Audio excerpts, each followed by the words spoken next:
뉴스타트 2부 시작합니다. 윤석열 대통령 측이 문영배, 이미선, 정계선 헌법재판관의 정치적 편향성을 문제 삼으며 탄핵 심판 심리에서 빠져야 한다고 주장했습니다. 헌재는 윤 대통령 측 의견을 검토해보겠다는 입장이지만 실제 받아들여질 가능성은 크지 않아 보입니다. 김태본 기자입니다. 윤석열 대통령 측이 문영배, 이미선, 정계선 재판관의 탄핵 심판 회피를 촉구하는 의견서를 헌법재판소에 제출했습니다. 윤 대통령 측은 문영배 헌재소장 권한대행이 과거 민주당 이재명 대표와 SNS에서 교류하는 등 정치적으로 편향돼 있다고 주장했습니다. 또 이 재판관의 친동생은 민변의 윤석열 퇴진 특별위원회 부위원장으로 활동하고 있다는 이유를 들었습니다. 정 재판관의 경우 배우자가 속한 공익인권법재단 이사장이 국회 측 대리인당 공동대표인 김희수 변호사라는 점을 거론했습니다. 이들 재판관이 정치적 계단을 드러내 공정성이 심각하게 우려되는 만큼 자진해서 사건 심리에서 빠져야 한다는 겁니다. 대통령을 하루도 그 자리에 있게 만들면 안 된다는 그 세력들의 여러 가지 카르텔이 작용을 한 탓인지 지금 재판이 그냥 초스피드로 하고 있습니다. 이에 대해 헌법재판소는 의견서를 검토해보겠다는 입장이지만 실제 회피가 이뤄질 가능성은 낮다는 분석이 지배적입니다. 헌재는 앞서 윤 대통령 측이 비슷한 이유로 정 재판관에 대해 제기한 기피 신청을 나머지 재판관 7명의 일치된 의견으로 기각했습니다. 단순히 주관적인 의혹만으로는 부족하고 공정성을 기대할 수 없는 합리적이고 객관적인 사정이 있어야 한다는 겁니다. 헌재는 또 최근 여권을 중심으로 재판부의 정치 편향 의혹을 제기하는 데 대해 탄핵 심판의 본질을 왜곡하는 행위라고 지적하기도 했습니다. 판단은 헌법과 법률을 객관적으로 적용함으로써 이루어지는 것이지 재판관 개인의 성향에 따라 좌우되는 것이 아닙니다. 윤 대통령 측이 연일 헌재를 향해 편향성 논란을 제기하고 있는 가운데 헌재가 다시 한번 어떤 결정을 내릴지 주목됩니다. YTN 김태환입니다. 최상목 대통령 권한대행이 마은혁 헌법재판관 후보자를 임명하지 않은 행위가 타당한지 내일 결정됩니다. 헌법재판소는 내일 오후 2시 우원식 국회의장에 제기한 권한쟁의 심판과 김정환 변호사가 제기한 헌법소원 심판을 선고합니다. 앞서 국회는 정계선, 마은혁, 조한창 후보자를 선출했지만 최 대행은 임명을 미루다 지난해 12월 31일 마 후보자를 제외하고 다른 두 후보자만 재판관에 임명했습니다. 최 대행은 여야 합의가 될 때까지 보류한다는 입장을 밝혔는데 지난달 22일 열린 변론에서 재판관들은 여야 합의가 무슨 뜻인지 집중적으로 질의했습니다. 헌재가 국회의장 측 주장을 받아들이고 이에 따라 최 대행이 임명을 진행하면 헌재는 넉 달 만에 9인 체제를 완성하게 되지만 기각되면 헌재는 8인 체제로 윤 대통령 탄핵 심판 등을 진행합니다. 윤석열 대통령 측이 내일 선고가 예정된 마은혁 헌법재판관 후보자의 임명과 관련된 권한쟁의 심판 청구가 각하돼야 한다고 주장했습니다. 윤 대통령 변호인단은 어제 입장문을 내고 우원식 국회의장이 국회 이름으로 최상목 대통령 권한대행에게 권한쟁의 심판을 청구하면서 국회 본회의 의결을 거치지 않은 것은 명백한 절차적 흠결이라며 이같이 밝혔습니다. 이어 헌재가 지난 2011년 이명박 전 대통령의 조약 비준과 관련해 국회의원들이 권한쟁의 심판을 청구한 사건에서 국회의원 개인이 심판을 청구하거나 본회의 의결 없는 국회의 행위는 부적법 각하 사유에 해당한다고 결정했다고 설명했습니다. 변호인단은 또 헌재가 서둘러 판결할 사안은 마은혁 후보자 임명이 아니라 한덕수 총리에 대한 탄핵이 정족수 요건을 갖췄는지에 대한 문제라며 결정을 서두르라고 촉구했습니다. 헌재는 내일 최 대행이 마은혁 헌법재판관 후보자를 임명하지 않은 것이 위헌인지 여부와 관련해 제기된 권한쟁의 심판과 헌법소원 사건 선고를 진행할 예정입니다. 국민의힘은 최상목 대통령 권한대행의 제2요구권 행사로 국회에 돌아온 내란 특검법과 관련해 헌법 절차에 따라 반드시 폐기시키겠다고 강조했습니다. 신동욱 수석 대변인은 논평에서 민주당의 내란 특검 시도는 대통령이 이미 기소돼 재판을 앞둔 상황에서 무자비한 수사로 밝혀진 사실을 재탕3탕해 정치적 목적을 달성하려는 술수라며 이같이 밝혔습니다.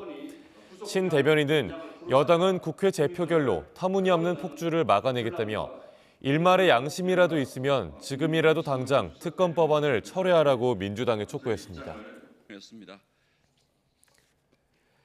더불어민주당은 검찰이 비화폰 서버 압수수색을 막은 대통령 경호처 강경파 김성훈 경호차장과 이광우 경호본부장의 구속영장을 또다시 반려한 데 대해 수사 방해를 멈추라고 비판했습니다.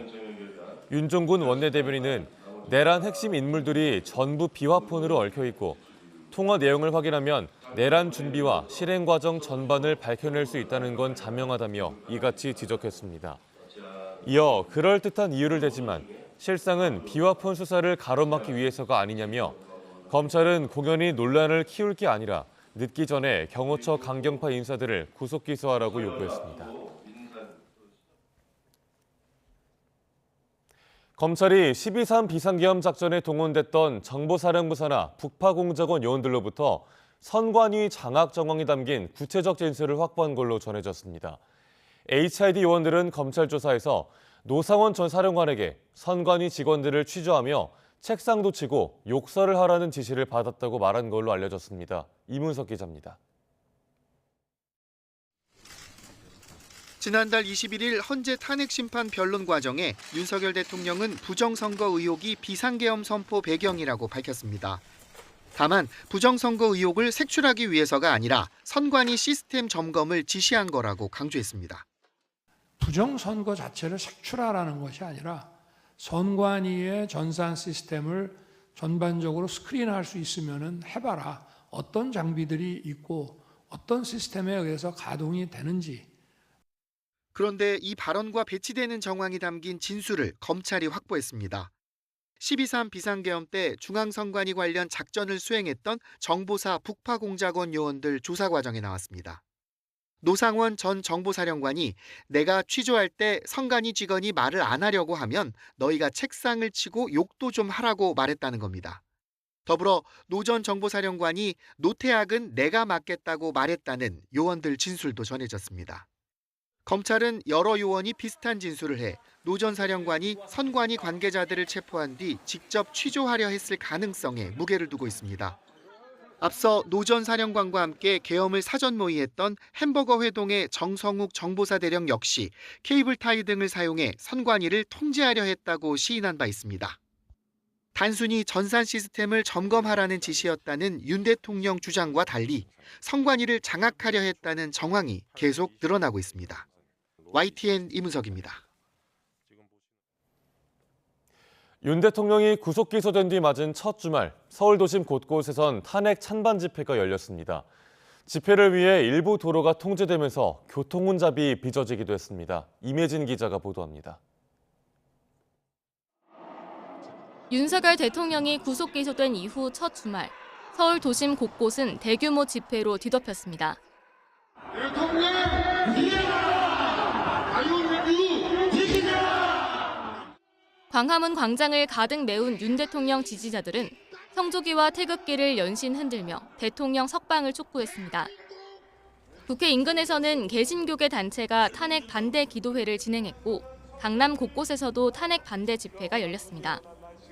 윤 대통령이 수감된 서울구치소 앞에는 휴일에도 수백 명이 모여 대통령 구속이 부당하다는 목소리를 높였습니다. 탄핵 찬성 측은 헌법재판소가 있는 안국역 주변과 광화문 일대에 모였습니다. 참가자들은 윤 대통령의 즉각 퇴진과 국민의힘 해산을 요구했습니다. 윤석열을 파면하라! 파면하라! 파면하라! 파면하라!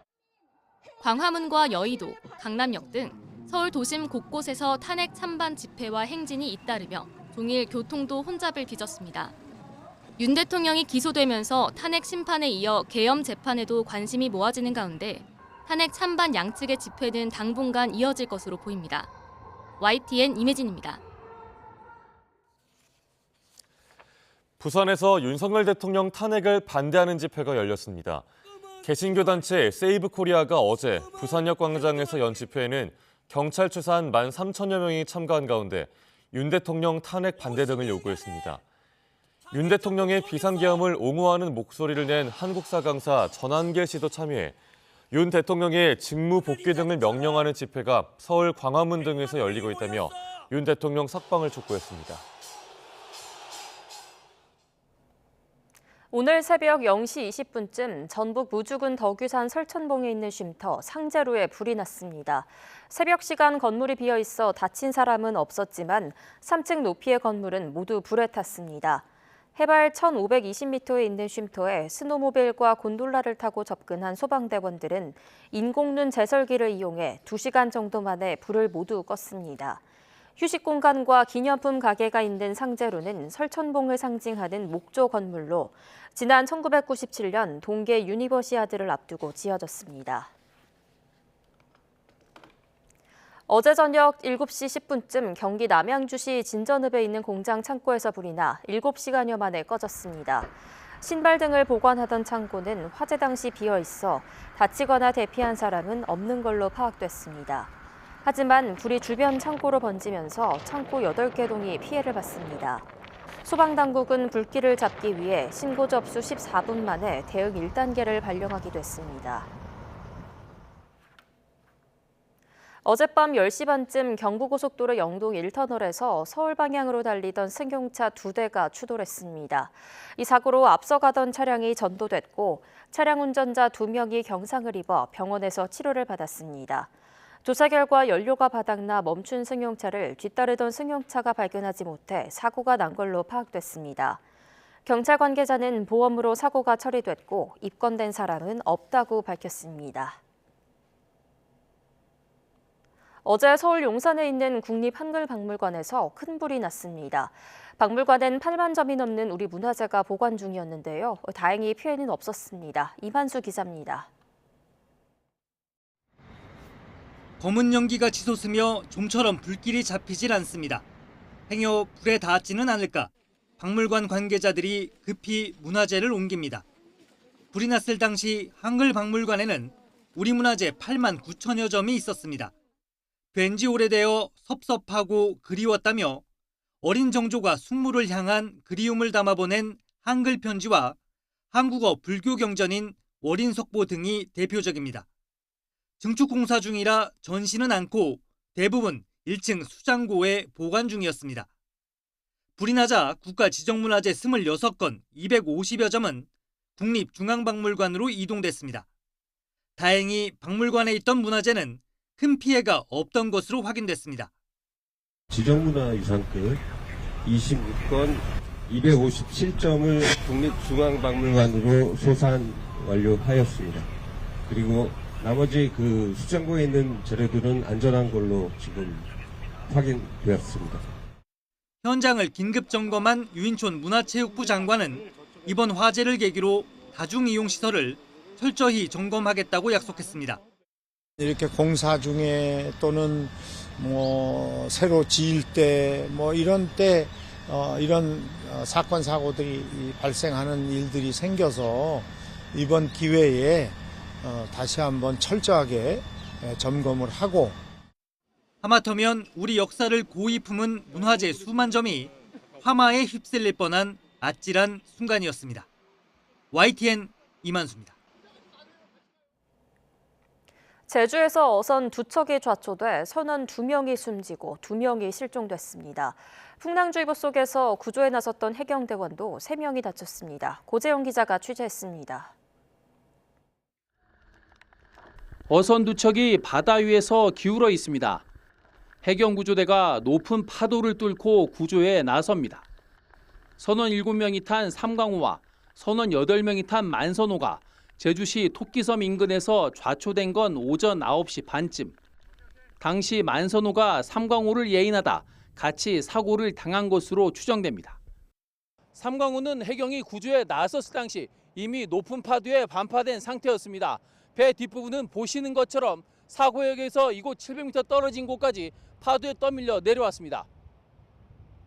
이 사고로 삼광호 선장과 만선호 인도네시아 선원 등 2명이 숨졌고 삼광호 인도네시아 선원 2명은 실종됐습니다. 구조된 선원 11명은 병원으로 옮겨져 치료받고 있습니다. 사고 해역에는 15m 안팎의 강풍과 풍랑주의보가 내려져 구조 작업이 쉽지 않았습니다. 해경 구조대원 3명이 구조 과정에서 다쳐 1명은 병원에 입원했습니다. 저희 구조대원은 국민의 생명과 재산을 구조하는 게 우선이되다 보니까 부상이 있더라도 자기의 신체를 아끼지 않고 최선을 다해서 구조하고 있습니다. 해경은 강풍과 높은 파도가 치는 가운데에도 수중부터 해안가를 수색하며 실종자를 찾는 데 힘을 쏟고 있습니다. 해상에서는 함선 여류구청을 동원해서 집중 수색을 하고 있고 지금 해안가 수색에는 잠수요원 60여 명과 해안가 요원 민간 유관기관들 340명 등 약 400여 명이 동원해서 수색에 총력을 다하고 있습니다. 해경은 구조된 선원을 상대로 사고 원인과 함께 만선호의 승선원 명부 허위 신고도 조사할 예정입니다. YTN 고재영입니다. 긴 설 연휴 끝 주말 곳곳에 있는 관광지에는 끝나가는 휴일에 아쉬움을 달래려는 발길이 이어졌습니다. 눈썰 매장에는 가족 단위 방문객들이, 옛 대통령 별장 청남대에는 자연 풍광을 즐기려는 시민들의 발걸음이 옮겼습니다. 김기수 기자입니다. 눈썰매를 타는 아이들의 얼굴에 웃음이 떠나질 않습니다. 슬로프를 내려오는 재미를 즐기는 것은 어른이나 아이나 마찬가지입니다. 눈밭에서 끄는 썰매에 탄 아이의 얼굴엔 환한 미소가 가득합니다. 이곳 눈썰매장에는 연휴 막바지 눈을 즐기려는 가족 단위 방문객들의 발길이 이어졌습니다. 아이들이 재미있게 즐기는 모습에 부모의 마음도 훨씬 가볍습니다. 가벼운 마음으로 아이들과 함께 시간을 보낼 수 있어서 왔습니다. 아이도 지금 이것저것 하고 싶어서 즐거워하는 것 같습니다. 가족과 함께라서 더 좋은 시간과 추억을 만들 수 있다는 것에 행복은 배가 됩니다.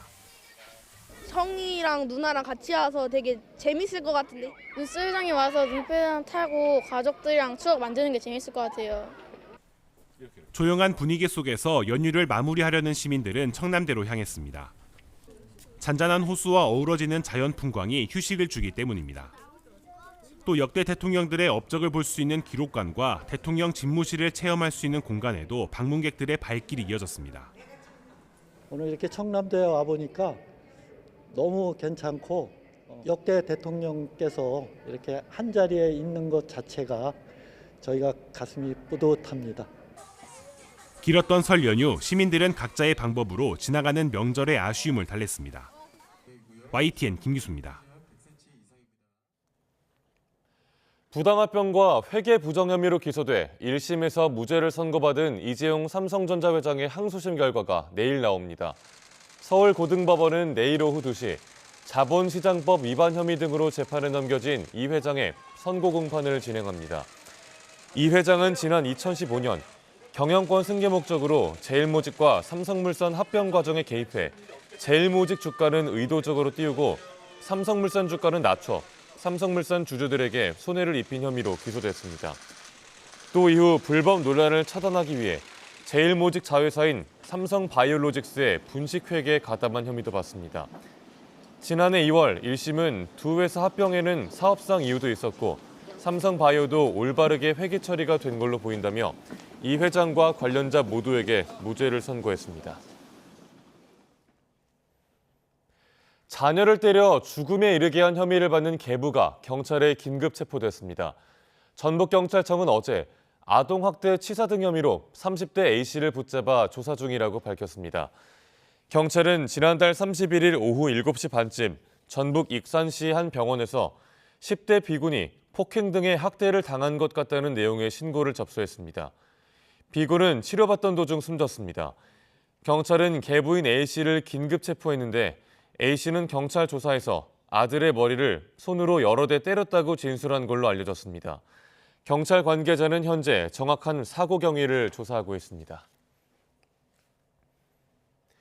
연기된 대한축구협회 차기 회장 선거의 변수였던 정몽규 회장에 대한 중징계 판단 여부가 미뤄지게 됐습니다. 대한축구협회는 문체부가 지난해 11월 내린 특정 감사 처분의 취소를 요구하는 행정소송을 지난달 21일 서울중앙지법에 제기했다고 밝혔습니다. 또 문체부 처분에 대한 집행정지도 함께 신청했습니다. 이로써 정몽규 회장의 차기 회장 선거 후보 자격도 일단 유지됐습니다. 대한축구협회는 두 차례 회장 선거가 무산된 가운데 선거운영위원회를 새로 꾸려 차기 회장 선거 절차를 다시 진행하고 있습니다. 고병원성 주류 인플루엔자 중앙사고수습본부는 전북 부안군 소재 유경오리 농장에서 H5N1형 고병원성 AI가 발생했다고 밝혔습니다. 2024년과 2025년 동절기에 전국 가금 농장에서 발생한 31번째 사례입니다. 중수부는 해당 농장에 초동 대응팀을 보내 출입을 통제하고 오리의 살처분 조치를 하고 있습니다. 또 전북 소재 오리 농장과 관련 시설, 차량에 대해 오늘 오전 11시까지 일시 이동 중지 명령을 내렸습니다. 내일이 절기상 봄의 문턱으로 돌아선다는 절기 입춘인데요. 그 이름이 무색하게 이번 주 서울 아침 기온이 영하 10도 아래로 곤두박질할 전망입니다. 입춘 때 기온이 이렇게 크게 떨어지는 건 2020년 이후 5년 만입니다. 정혜윤 기자입니다. 봄의 계절로 젠걸음을 하는 2월. 봄의 문턱으로 들어선다는 절기 입춘을 앞두고 또다시 한파가 예고됐습니다.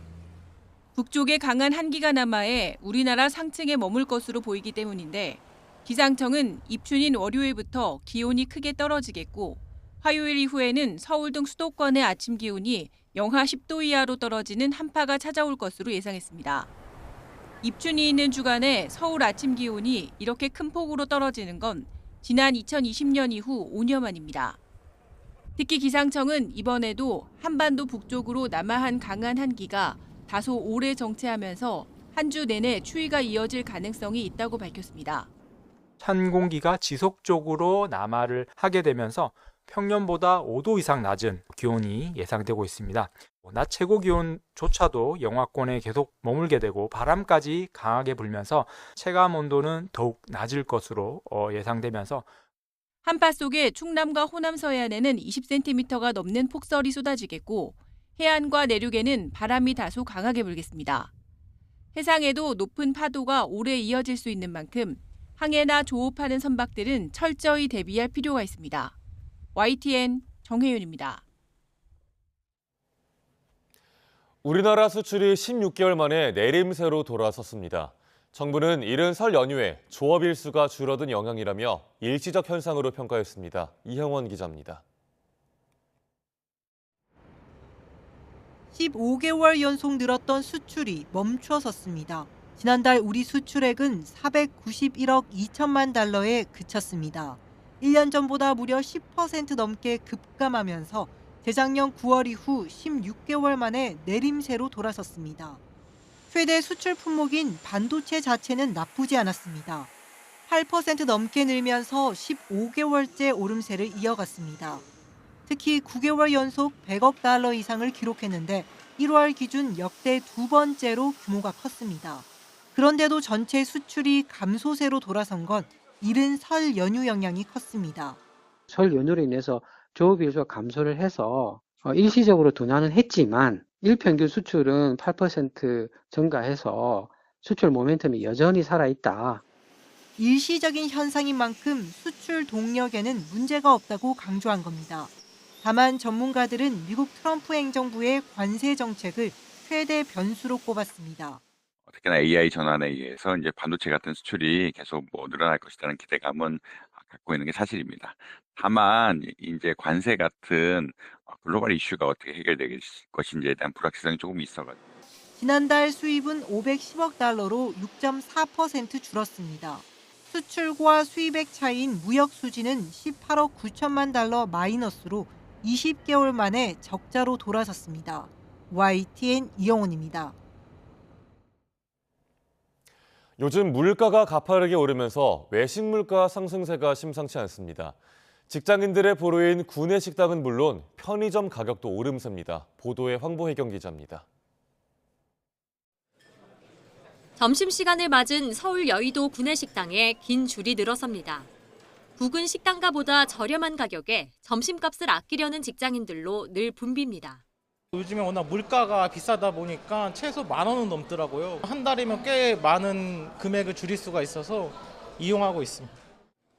하지만 주머니 사정을 달래주던 구내식당도 치솟은 물가 영향을 피하지 못했습니다. 이번 달부터 이 구내식당 점심 가격은 지난해 5,500원에서 6,500원으로 18% 올랐습니다. 외부인은 7,500원으로 더 크게 뛰었습니다.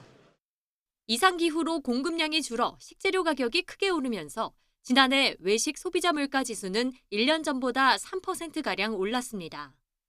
구내식당 물가는 4% 넘게 오르며 전체 외식 물가 상승률을 웃돌았습니다. 간편하게 한 끼를 해결할 수 있는 편의점 물가도 마찬가지입니다. 편의점 도시락이나 삼각김밥 등 대표 품목 가격은 1년 전보다 3에서 4%씩 올랐습니다. 편의점도 가격이 올랐지만 다 같이 오른 경향이 있기 때문에 편의점이 아무래도 상대적으로 저렴하고 해서 자주 이용하고. 최근 원달러 환율이 오르는 상황에서 수입 식재료 의존도가 높은 외식업계 가격 인상은 올해도 계속될 것으로 전망됩니다. YTN 황보혜경입니다.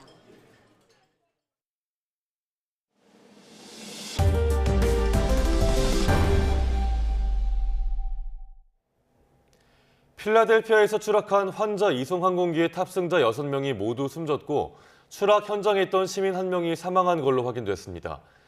클라우디아 셰인바움 멕시코 대통령은 성명에서 필라델피아 병원에서 치료를 받고 멕시코로 돌아가려던 어린이와 어머니, 승무원 등 멕시코 국적 탑승자 6명이 모두 숨졌다고 밝혔습니다. 셰렐 파커 필라델피아 시장은 기자회견을 열고 항공기 추락 현장 부근 차 안에 있던 시민 1명이 숨지고 19명이 다쳤다면서 조사가 진행 중인 만큼 인명피해가 더 늘어날 수 있다고 발표했습니다. 사고 항공기는 저녁 6시에 노스이스트 필라델피아 공항에서 이륙한 직후 약 5km 떨어진 루스벨트 몰 인근 번화가에 추락했습니다. 항공교통관제사는 이륙 직후 우측으로 선회하라고 2차례 요청했지만 30초 뒤에도 응답이 없자 항공기 한 대를 놓쳐 무슨 일이 발생했는지 파악 중이며 공항을 임시 폐쇄한다고 밝혔습니다.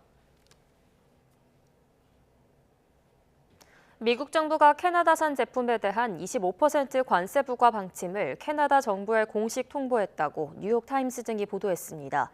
뉴욕타임스는 캐나다 정부 관계자의 말을 인용해 미국으로 수입되는 캐나다 제품에 대한 관세 부과가 4일부터 시행될 예정이며 캐나다산 원유에 대해서는 10% 관세가 적용된다고 전했습니다.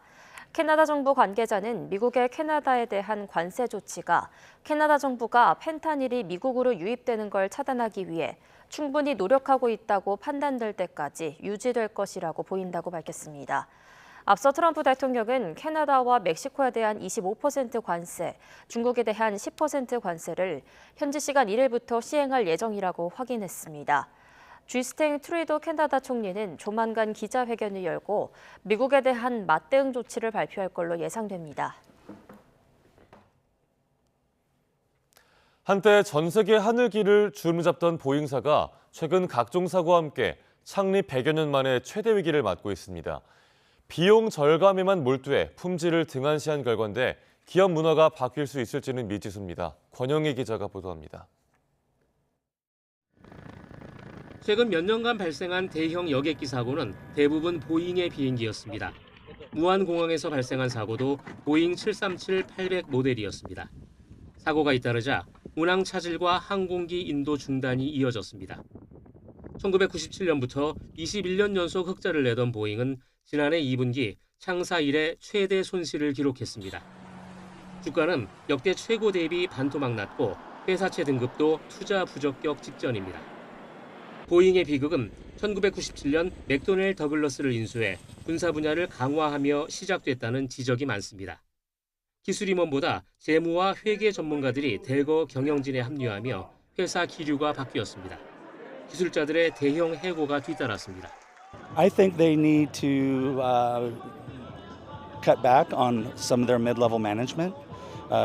There's a term going around. It's managers managing managers, managing managers, managing managers, managing managers. And then you got the employees. 가장 큰 실책은 비용 절감을 위해 2005년 동체 제작 사업부를 팔아치우고 외주로 바꾼 것입니다. 외주 남발의 결과는 계속된 기체 결함으로 돌아왔습니다. There must be a profound shift in the company's safety culture to holistically address its quality assurance and production challenges. 회사를 추스르고 품질을 챙기려면 막대한 자금이 필요합니다. 그러나 규제와 파업 등으로 제품을 팔지 못하고 있는 보잉은 현금이 부족합니다. 일단 주식과 회사채를 팔아 최대 250억 달러, 우리 돈 35조 원을 조달할 계획입니다. 신용대출 100억 달러도 받을 예정입니다. 이 돈으로 단기 유동성을 해결하며 품질 개선에 나서야 합니다. 전문가들은 20년 넘게 외주와 비용 절감에 몰두하던 기업 문화가 바뀌려면 보다 극적인 변화가 필요하다고 지적합니다. YTN 권영입니다. 러시아 국방부는 우크라이나 동부 도네츠크주 토레츠크의 마을을 점령했다고 현지 시간 1일 밝혔습니다. 이곳은 격전이 벌어지고 있는 우크라이나 동부 전선의 요충지입니다. 러시아군은 또 다른 병참 요충지 포크로우스크에서도 주요 도로를 폭격하고 드론으로 공격할 수 있는 위치까지 진격한 걸로 전해졌습니다.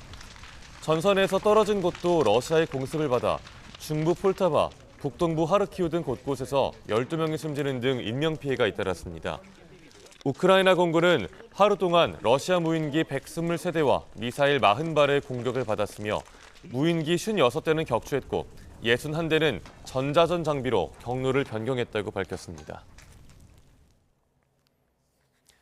러시아 쿠르스크 지역에 파병된 북한군이 전선에서 사라졌다는 보도에 대해 우크라이나 정보당국 수장이 사실과 다르다고 밝혔습니다. 키릴로 부다노프 우크라이나 국방정보국장은 미국 군사전문 매체 더 워전과 인터뷰에서 북한군의 움직임이 최근 줄어들긴 했지만 여전히 쿠르스크 지역에서 전투 중이라고 말했습니다. 또 이런 변화가 일시적인 것인지 의미 있는 것인지는 좀 더 지켜봐야 한다며 현재 쿠르스크에 있는 북한군은 8,000명 정도로 추정했습니다. 앞서 뉴욕타임스는 미국과 우크라이나 당국자를 인용해 북한군이 2주째 전선에서 사라졌다고 보도했으며 CNN과 BBC도 비슷한 보도를 내놨습니다. 부다노프 국장은 북한이 포병과 미사일 부대를 추가 파병할 거란 전망을 거듭 밝혔습니다. 일본이 군함도 등을 세계 문화유산으로 등재하기 전에 약속했던 강제 동원 인정과 희생자 추모 조치가 9년이 지나도록 이루어지지 않고 있습니다. 일본이 유네스코에 제출한 후속 조치 보고서에 이 같은 내용이 전혀 포함되지 않았는데 우리 정부는 유감을 표명했습니다. 박기재 기자입니다. 지난 2015년 일본은 메이지 산업혁명 유산 23곳을 유네스코 세계문화유산으로 등재했습니다. 일제강점기 시절 조선인이 강제로 노역에 동원된 군함도와 나가사키 조선소 등이 이름을 올렸습니다. 우리 정부를 포함한 국제사회에선 조선인 강제동원 등 전체 역사를 반영해야 한다고 문제를 제기했고 일본은 우려를 반영해 등재 이후 조치하겠다는 입장을 전했습니다.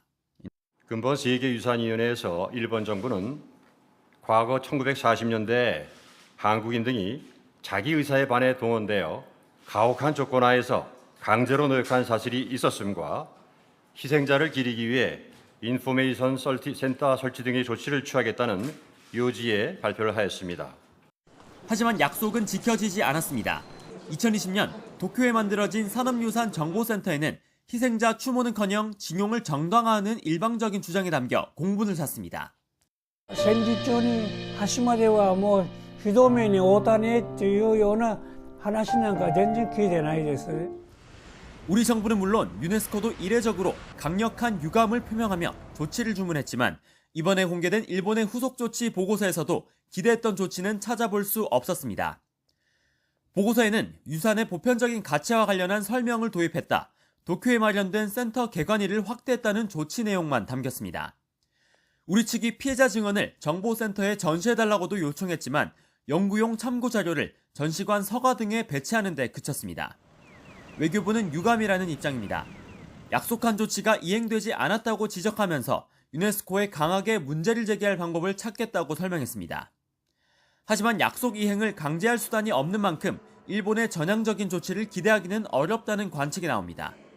2023년엔 정보센터의 한일 강제 병합이 합법이라는 전시물까지 등장해 우리 정부가 철거를 요구했지만 여전히 받아들여지지 않은 상황.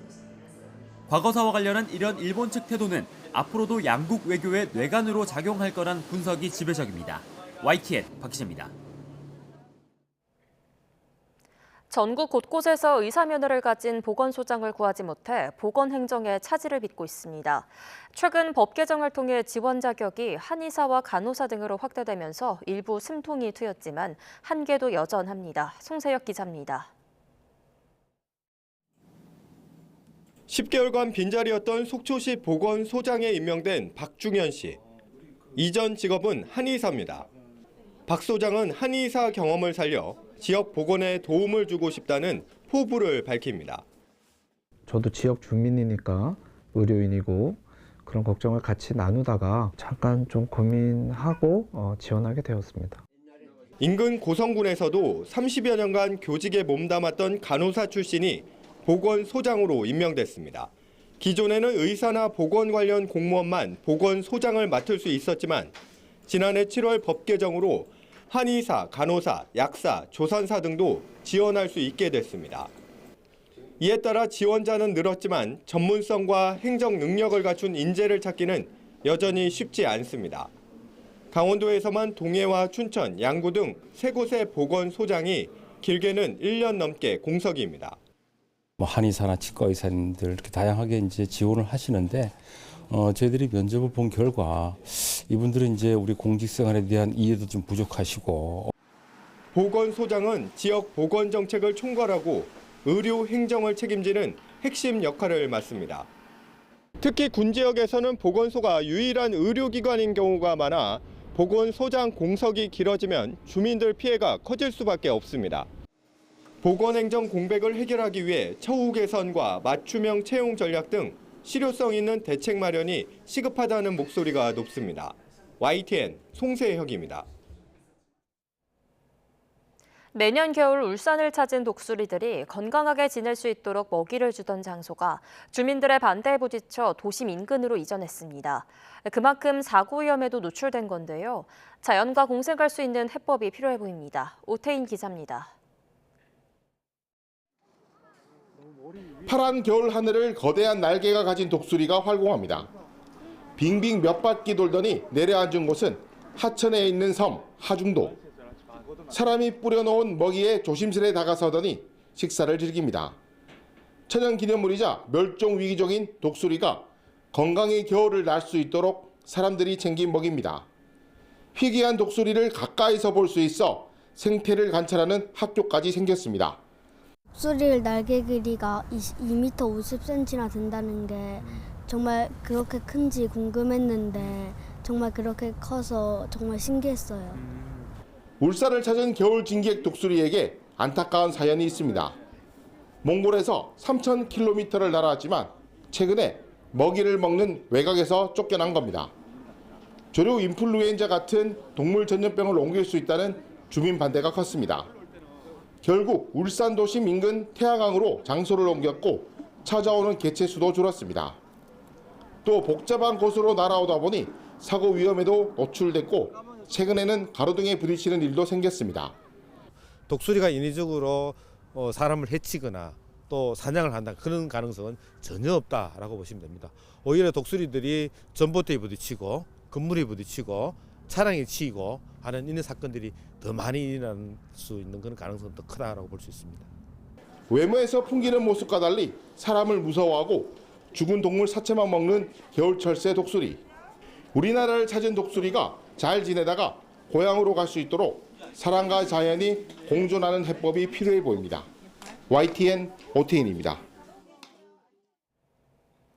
청정제주 바다의 맛을 50년째 선보이는 한 음식점이 변화하는 외식 경향에 맞춰 새롭게 문을 열었습니다.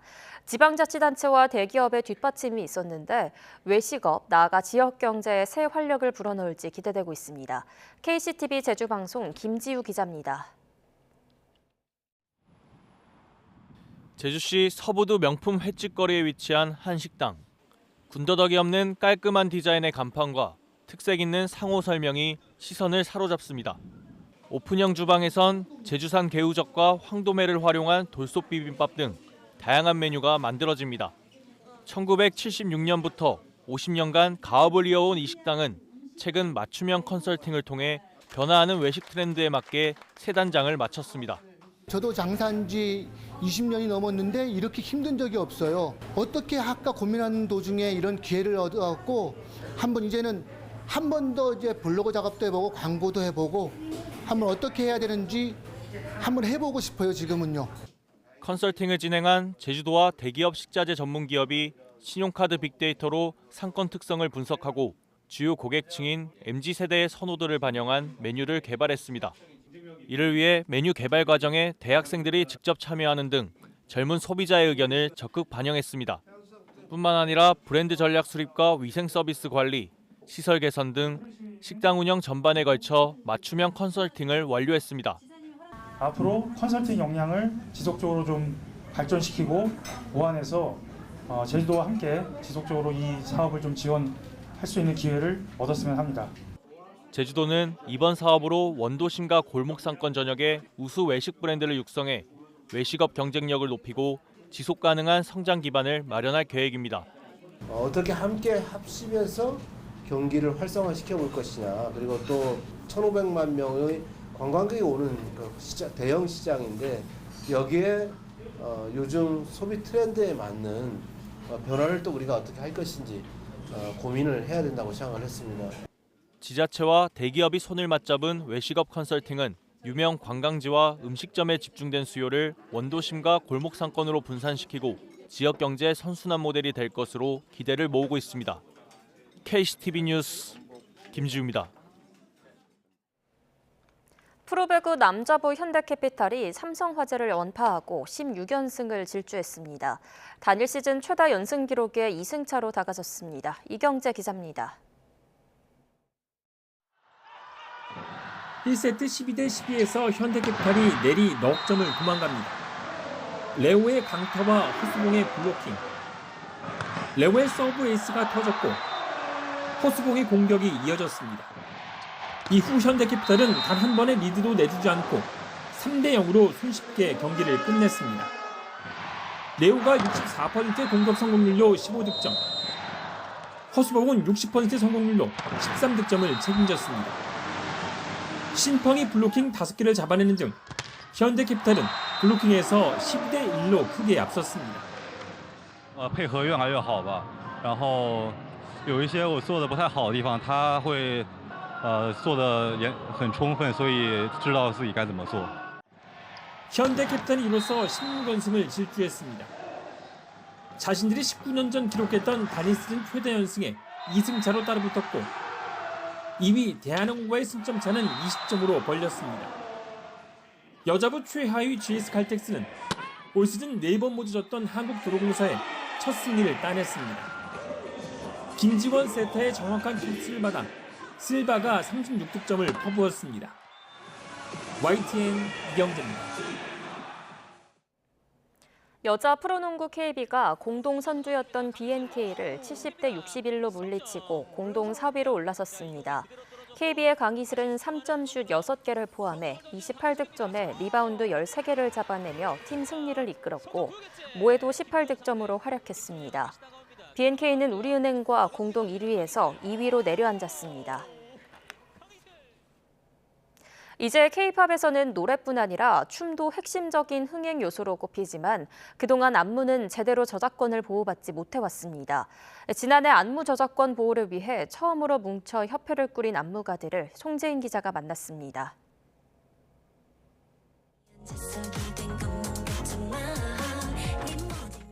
부드러운 동작의 안무부터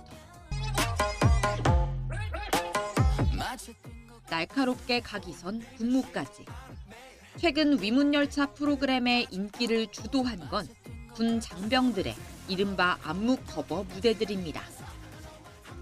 실제 아이돌도 아닌 이들이 노래 한 소절 하지 않고도 높은 영상 조회수를 기록하고 있는데 이처럼 춤이 단독 콘텐츠로 소비될 만큼 K-팝의 핵심 요소로 자리 잡은 건 어제 오늘 일이 아닙니다. 이제 해외 팬들은 챌린지 참여를 넘어 K-팝 안무가들에게 직접 춤을 배우러 오고 있습니다. For instance, in France, it's just about music, but here in Korea, it's about music and dance, and I feel like it adds just so much. The whole performance is just another level, and I think it's just super nice and fun. 하지만 아무리 전 세계가 따라추는 춤이라도 이를 만든 안무가들의 수익은 오랜 기간 제자리에 머물러 왔습니다. 창작자는 맞지만 저작권자는 아니었기 때문입니다. 실제 국내 안무가 90여 명 가운데 한 번이라도 저작권을 소유해 본 경우는 단 2%에 불과한 거로 조사됐는데 그 배경에는 업계의 오랜 관행이 있습니다. 안무를 둘러싼 권리는 제공을 받는 쪽, 주로 연예 기획사 측에 넘긴다는 특약을 창작 계약서에 포함하는 게 워낙 일반적이다 보니 이 항목 빼주실 수 있나요? 라는 얘기를 저도 하기 쉽지 않아요. 어떻게 이거를 왜냐면 너무 관행으로 오랫동안 이렇게 되어 있었어서 젊은 안무가들로선 저작권에 대한 고민의 기회조차 주어지지 않았던 경우가 많습니다. 사실 저 또한 당당할 수 없는 게 이러한 지식을 모르고 계약을 한 게 너무 현실이었어요. 지난해 안무가들이 직접 저작권 협회를 출범시키고 스스로 권리 찾기에 돌입한 이유입니다. 안무도 저작권 대상이라는 인식부터 자리 잡도록 홍보 활동으로 첫 발을 뗐는데 발맞춰 정부도 제도 정비를 위한 법적 개념 정리에 나섰습니다. 최근 흔해진 공동 창작 안무의 경우 저작권자를 어떻게 볼지 등 사례별 연구 결과를 바탕으로 올해 저작권 지침과 표준 계약서를 공개할 계획입니다. 앞서 국내 대형 기획사들도 정부가 안무 저작권 관련 제도를 마련하면 따르겠다고 밝혔던 만큼 안무 저작권 시대를 향해 뚜벅뚜벅 걸어온 이들은 부푼 기대를 안고 새해를 맞고 있습니다. 안무가들의 숨은 노력이 있다고 생각을 해요. 그래서 이런 안무의 가치, 그다음에 안무가들의 노력 이런 것들이 제대로 인정을 받는 그런 사회 분위기가 자리 잡혔으면 하는 바람입니다. YTN 송재인입니다. 블랙핑크 로제와 팝스타 브루노 마스의 히트곡 아파트 뮤직비디오가 유튜브 조회수 10억 회를 넘어섰다고 소속사 더블랙 레이블이 밝혔습니다. 아파트는 지난해 10월 18일 공개된 지 105일 만인 지난달 31일 조회수 10억 회를 달성했습니다. 이는 K-팝 아티스트를 통틀어 가장 빠른 기간에 10억 뷰를 넘어선 것이자 전 세계 뮤직비디오 가운데 5번째로 빠른 기록입니다. 아파트는 한편 영국 오피셜 싱글 차트 톱 100에서 5주 연속 2위를 기록했습니다.